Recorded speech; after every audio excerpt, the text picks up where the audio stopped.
went to bucking, and I guess he's got turned around on the side of the hill down there, bucking up the hill, and I was pulling on his head a bit trying to stop him, and he just come over backwards, land on top of me. Watching a stockman at one with his horse cutting a cow from the herd is special. But when you find out that stockman is a paraplegic, paralysed from the waist down, it's truly remarkable. Pretty much as soon as I hit the ground, I knew my back was broke. Rick Seeds tested the boundaries at the highest level around the world as a champion rough rider. He survived almost 40 years on the back of some of the most dangerous animals in the world. So he never thought for a second one of his stock horses would almost kill him in his own backyard. It was all my fault. I got on him while he was a bit fresh. Usually I did a fair bit of groundwork with him before I'd get on him. I guess because I was thinking about selling him, I thought I'd give him a bit of a test, and I just threw the saddle on him, hopped on him and rode off. Fortunately, a friend was working with him that day and was able to call an ambulance. I remembered everything, I was conscious the whole time. It didn't really hurt, it was just numb, it was just the only thing that was hurting was laying on the rocks, and it was stinking hot. He still remembers his diagnosis and prognosis too. Fractures to his T11, T12 and L1 vertebrae. He would never walk again. Did you think your life was over?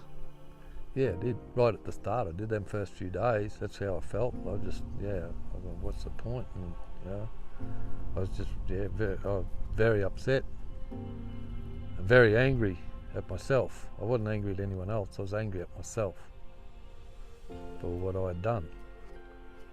I knew that I was the only one that could have, made it any different. It's why Rick's period of self-pity only lasted a few days. He knew he was the only one who could make it any different. He was going to get back on the horse. I tried every morning when I'd wake up, I'd lay there in bed and I'd look at my feet and try to move my toes. I'd try to move everything, but then this one morning I got a little twitch just here, and a little twitch in the muscle. And it only took a couple of days from when I got that twitch to when I got to moving my leg. And gradually that leg got moving a little bit more. And then I guess it was about a week later I got exactly the same twitch in this leg. And my physiotherapist down there in Brisbane, she said to me, "Oh, they'd be your horse riding muscles." Rick still can't walk, but there's a lot of things he can do, or rather has to do, because he knows nothing else. I just figured if, maybe I'm not going to walk again, but I'm going to try to get on and do as much as I can, towards what I used to do. With the help of this, known as a track stander, a wheelchair cum bulldozer, Rick is back in the paddock. A caterpillar cowboy, if you like. Back breaking horses. It was great. It felt really good. I felt like I was doing something. Although I realised that she is a quiet-natured filly.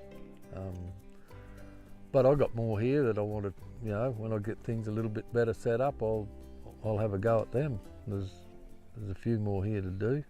Rick and his wife Sally are now in the process of transforming their farm so Rick can start making a living again. So far, he's not been eligible for any disability pension. And I guess they're trying to make it harder for people to get on it. I think I've got 7 neighbours and I think 5 of them are on it. And they all walk around doing stuff. So, kind of hard to get my head around that one, but... We don't want to start a feud, Rick. No, I'm not pointing the finger, but... A lot of this work has been made possible due to fundraising and donations from the rodeoing community, including this custom-made saddle, which is longer than normal and has a seatbelt. You all right? This is Rick's first time on in earnest, and he's straight into mustering cattle. It truly is amazing. It might have looked amazing from where you was, but it didn't really feel amazing. How did it feel? Oh, frustrating. Possibly the only person not surprised is Rick's wife of 20 years, Sally. I didn't think it was all over at all. I sort of first I sort of thought of other things he could do still on the farm, because I knew he wouldn't move to town. He's so strong that I knew he would get through it, and I knew he'd be a bit cranky and that at the start. But yeah. She's everything, eh? If it hadn't been for her, I wouldn't have made it this far, I don't think. She's been a great help. Rick and Sally's plan is to become a full-time horse breaking operation and train and sell cattle dogs for mustering. I would like to be able to help someone, maybe get someone here with me breaking in and watch them and sort of do a little bit with them. And I don't really know what I want to do. I just live life and see how, just do what I can each day. As long as he and Sally don't have to leave here.